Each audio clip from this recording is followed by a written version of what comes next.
I'll never forget that moment, standing outside the grand hall in my navy dress, clutching the invitation that said, "With love, Daniel and Claire." The music was playing. The laughter was loud. And behind those doors, my son was marrying the love of his life without me. I was late, but only by 15 minutes. 15 minutes that changed everything. As I opened the door, I froze. The ceremony had begun. Daniel stood at the altar, smiling at Claire, his bride. Everyone was seated, everyone except me. His eyes met mine for a brief second, but he looked away, pretending not to see me. The ushers whispered something, then one of them came up to me and said quietly, "Ma'am, I'm sorry." The bride requested no interruptions. The sound of their joy, their vows, their applause, filled the air. And I stood there, invisible. That was the moment my heart shattered. But if they thought they could erase me from my own son's life that easily, they had no idea who I truly was. People often think a mother's love fades when her children grow up. But mine never did. Every beat of my heart still whispered Daniel's name.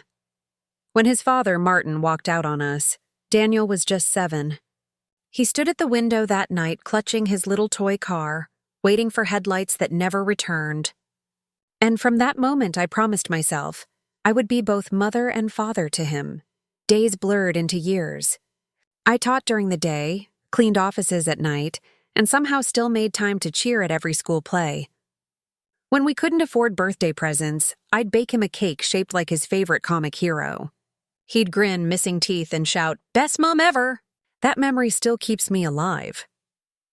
Then, years later, Daniel met Claire. He brought her home one Sunday. Blonde curls, bright smile, expensive perfume that filled our small flat. She looked around and said, half-jokingly, "It's cozy." Cozy. That word stung, though she said it with a smile. Daniel adored her, and I wanted to adore her too. At first she seemed sweet, always hugging him, always polite. But the sweetness had an aftertaste. Little comments, at first harmless. "Jean, maybe next time we'll eat out. These homemade meals are heavy." Or, "You don't really need to attend the graduation dinner, do you? It's mostly our age group." I laughed it off, told myself I was imagining it. But Daniel's silence each time spoke volumes. Months turned into years. When Daniel proposed, he didn't tell me directly. I found out through a Facebook post. She said yes. No call, no message. Just hundreds of strangers congratulating my son while I stared at my phone screen. Later, he came by, smiling nervously. "Mom, everything happened so fast. We'll plan a proper family dinner soon." But the dinner never came. When wedding plans began, I offered to help. "I could arrange the flowers," I said. "Or maybe bake something for the guests." Claire gave me that polite smile, the kind you give to a stranger at a bus stop. "Oh, Jean, that's sweet, but we've got it handled." My mom's organizing everything. From that day, every decision, the dress, the menu, the guest list, was run by her family. Not me. 2 weeks before the wedding, an ivory envelope arrived in the mail. It wasn't even addressed in Daniel's handwriting. Inside was a single line. "You are warmly invited to celebrate the union of Daniel and Claire." No mention of Mum, no personal note. Just an invitation that made me feel like a guest in my own child's life. Still, I refused to let bitterness win. I told myself he's just overwhelmed. Once it's all over, he'll come back. I ironed my navy dress, the one I'd saved for special occasions. I polished my shoes until they shone. And I wrapped their wedding gift, a scrapbook I'd made from Daniel's childhood photos, every page filled with love, every caption handwritten. As I tied the final ribbon, I whispered, "He'll remember who stood by him when no one else did." That night, I sat by the window watching the city lights shimmer. I should have felt excited, but my chest ached with something else, a quiet fear that tomorrow would change everything. And I was right. Because the next morning, I would wake up to a sky full of rain, a car that refused to start, and a wedding that would begin without me.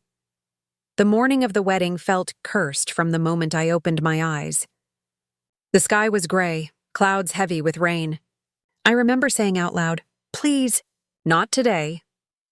I had been up since 5, pressing my dress again, redoing my hair, checking the gift box a dozen times. I wanted everything perfect, as if perfection could make me belong again.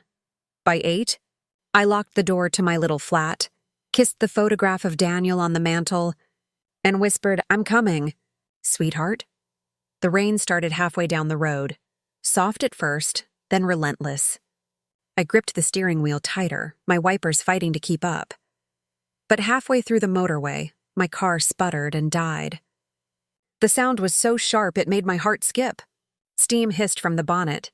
"No, no, no, not now," I whispered, hitting the steering wheel. I called Daniel, once, twice, 3 times. No answer, voicemail. His cheerful recorded voice. "Hey, it's Daniel! Leave a message." I left one, voice shaking. "Daniel, it's Mum. I'm stuck. The car's dead." "I'll grab a cab." "I'm coming, okay? Please wait for me."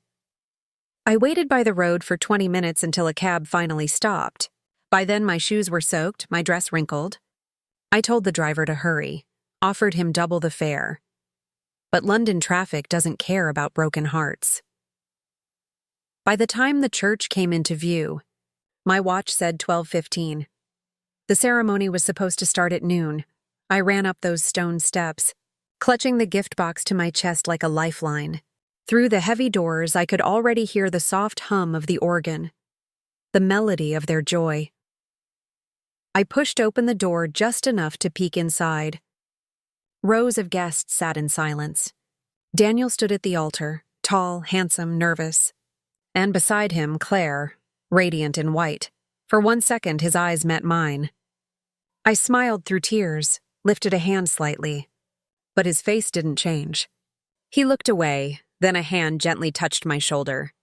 It was one of the ushers, a young man in a black suit.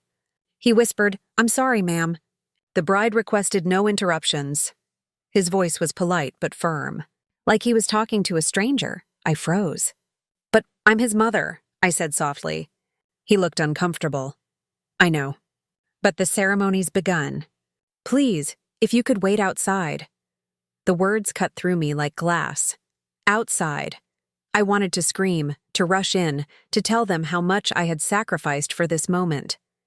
But instead I stepped back, slowly, closed the door behind me. And from the hallway, I heard it. The priest's voice. "Do you, Daniel, take Claire?" The crowd laughed softly when they fumbled with the rings. Applause erupted when they kissed. Each sound, laughter, clapping, music, felt like nails hammering against my chest. When the doors finally opened, guests poured out, smiling, congratulating, taking photos. Someone handed me a program, thinking I was late to a stranger's wedding. Then I saw Daniel and Claire arm in arm. He looked so happy. I wanted to be happy for him, too.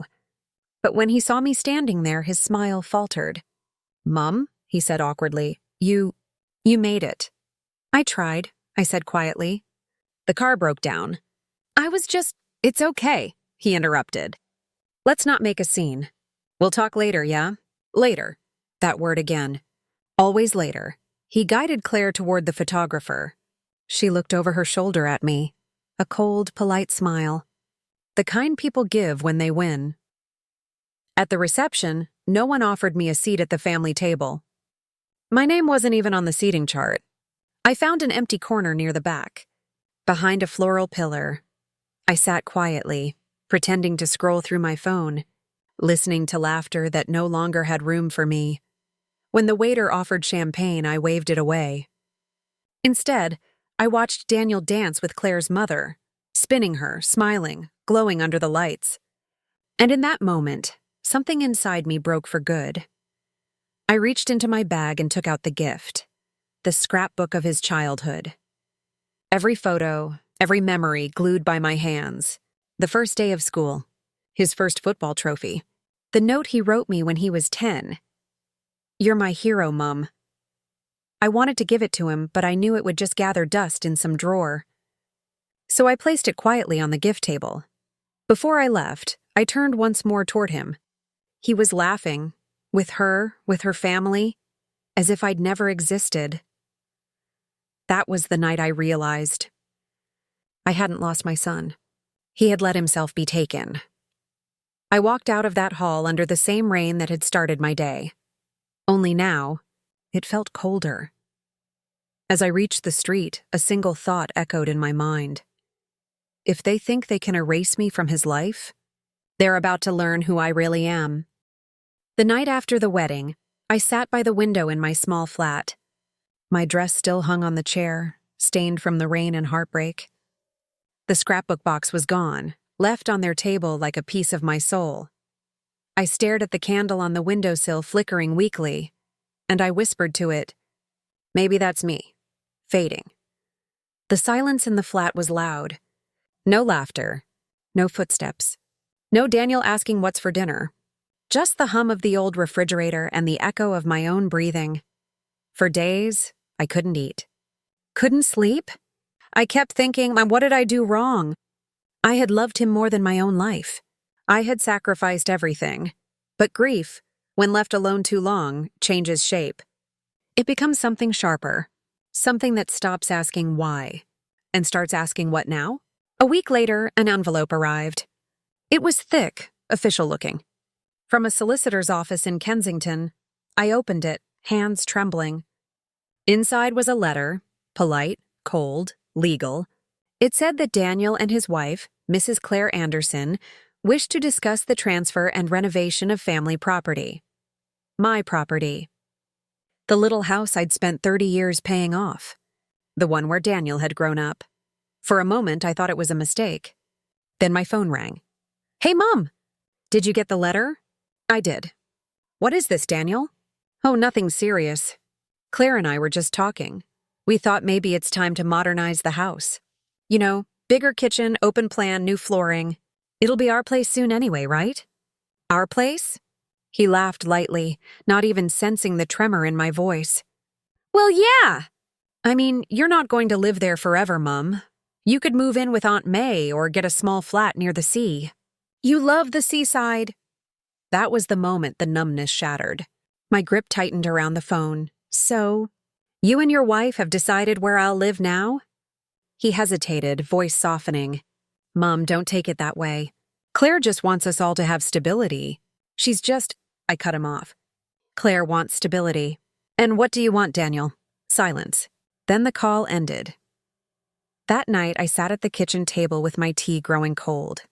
I stared at the walls I had painted with my own hands, the curtains I'd sewn when he was 10, the photo frames lined across the shelf, every one of them holding a memory of us.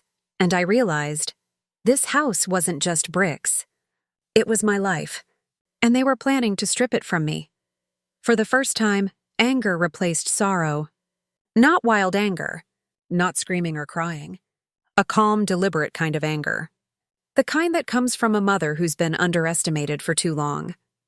I pulled out the old drawer where I kept every important document, birth certificates, tax slips, the house deed. I laid them out carefully and began reading. By midnight, I had made my decision. I wasn't going to fight them with tears. I was going to fight them with silence and the law. 2 mornings later, I met with an estate agent named Victoria Hale, a woman in her late 40s, sharp as a knife but with eyes that softened when she smiled. She looked at the house, then looked at me. "Beautiful place," she said. "A bit old-fashioned, but full of charm.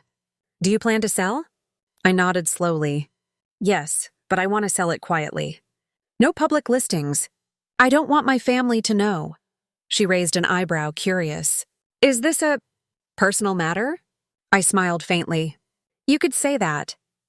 That's when she said something that made my stomach twist. "You know, I think I've met your daughter-in-law.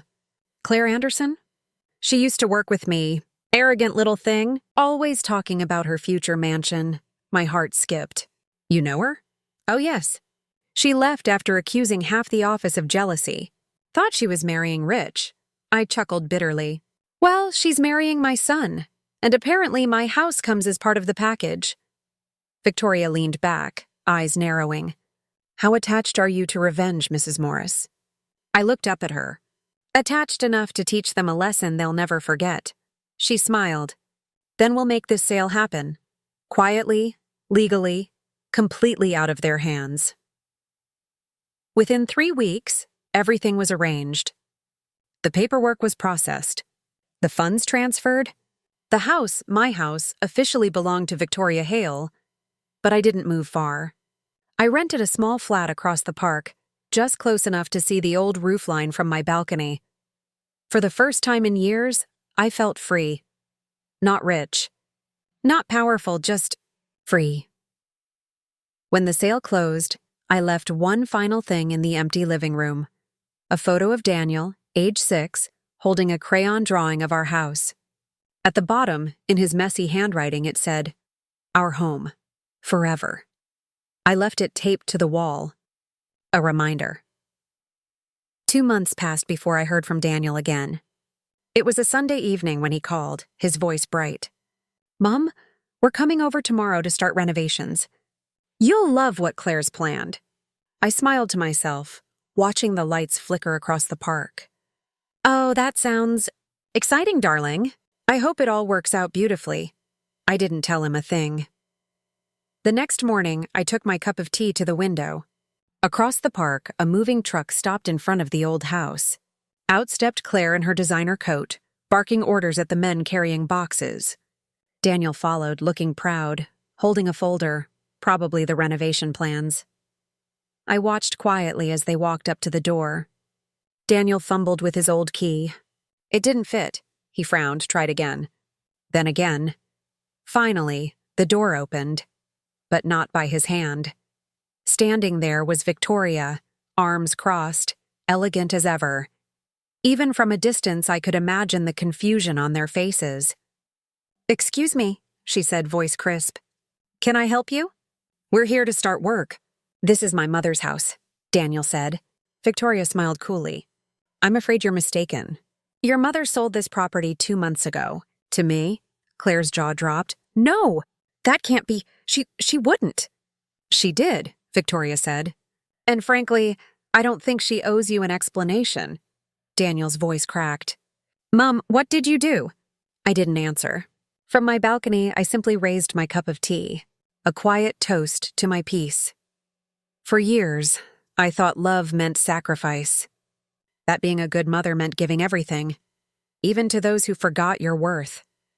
But I learned something powerful that day.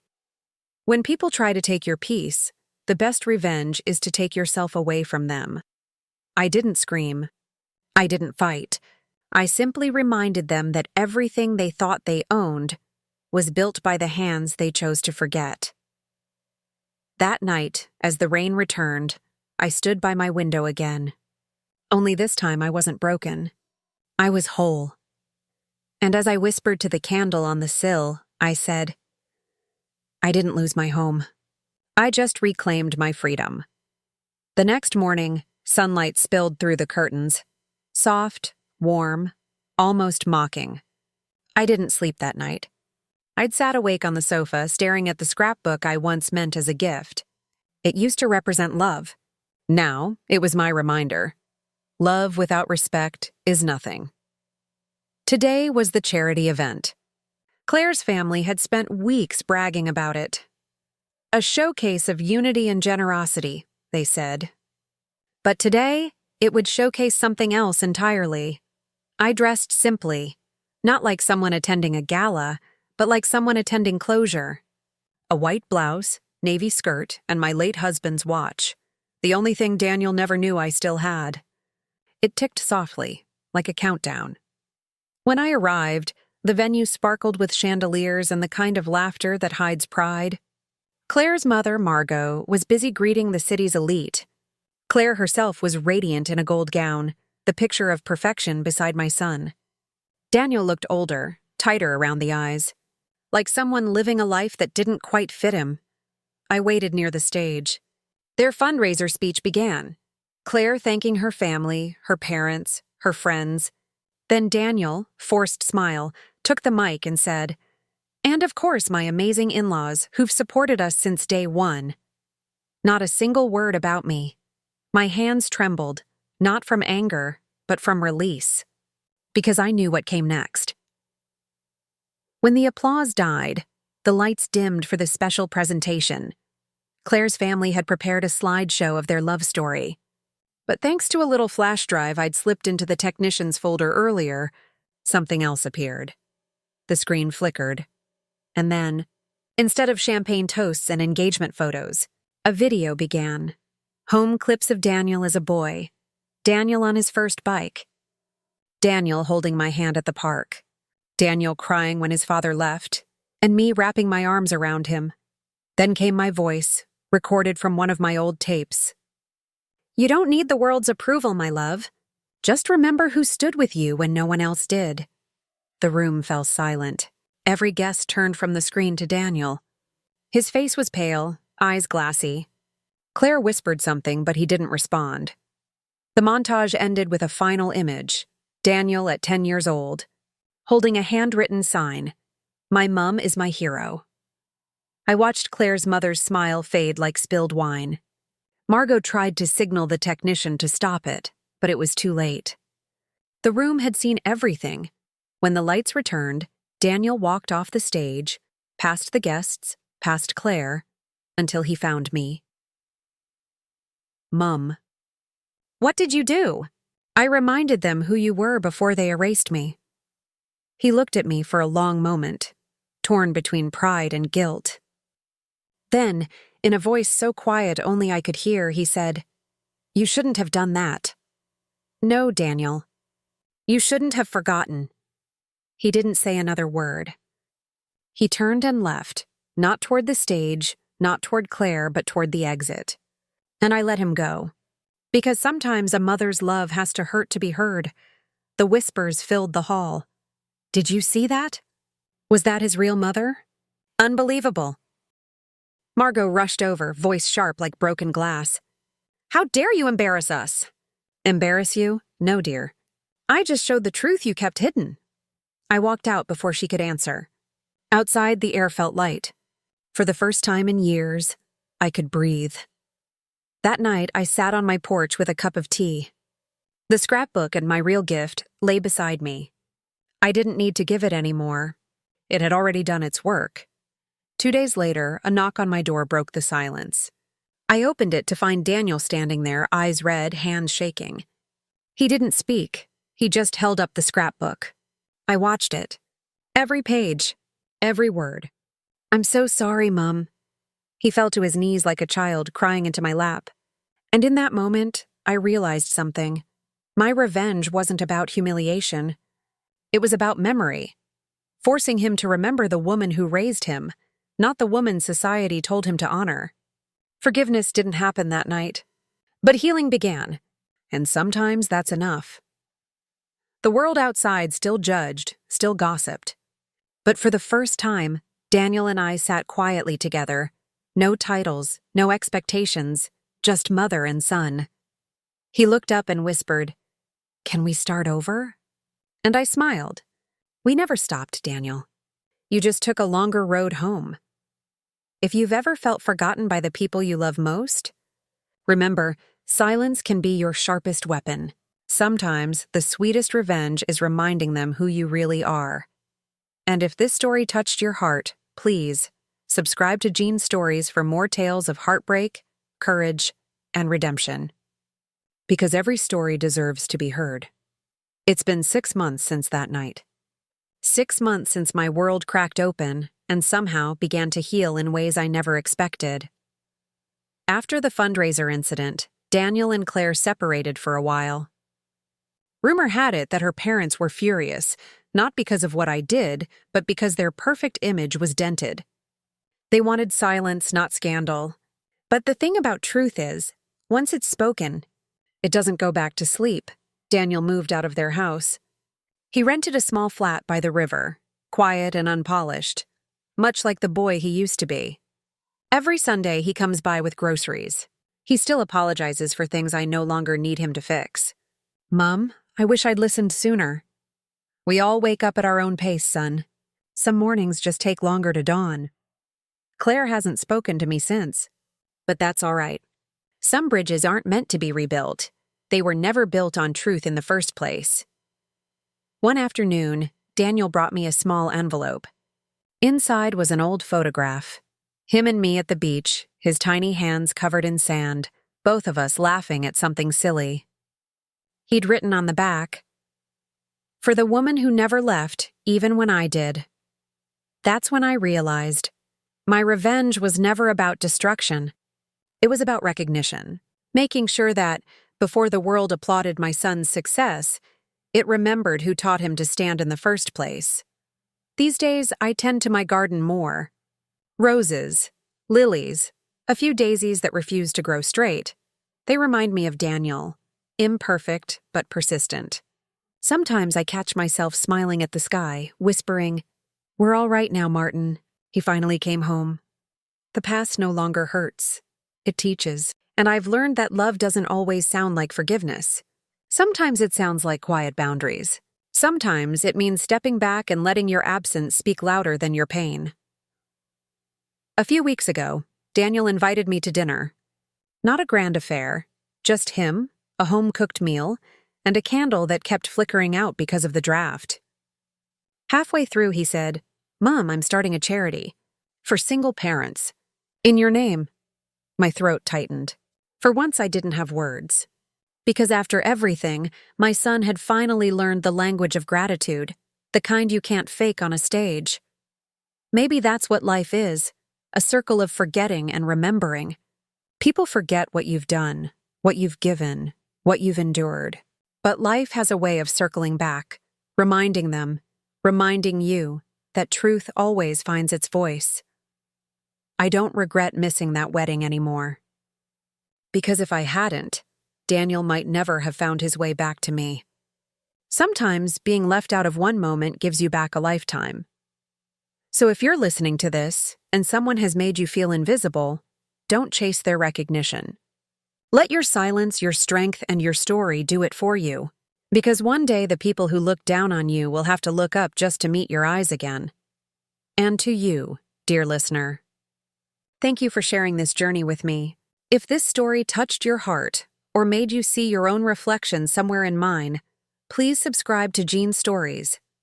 Here, every story finds a heartbeat of betrayal, forgiveness, and strength. Because sometimes the quietest voices tell the loudest truths.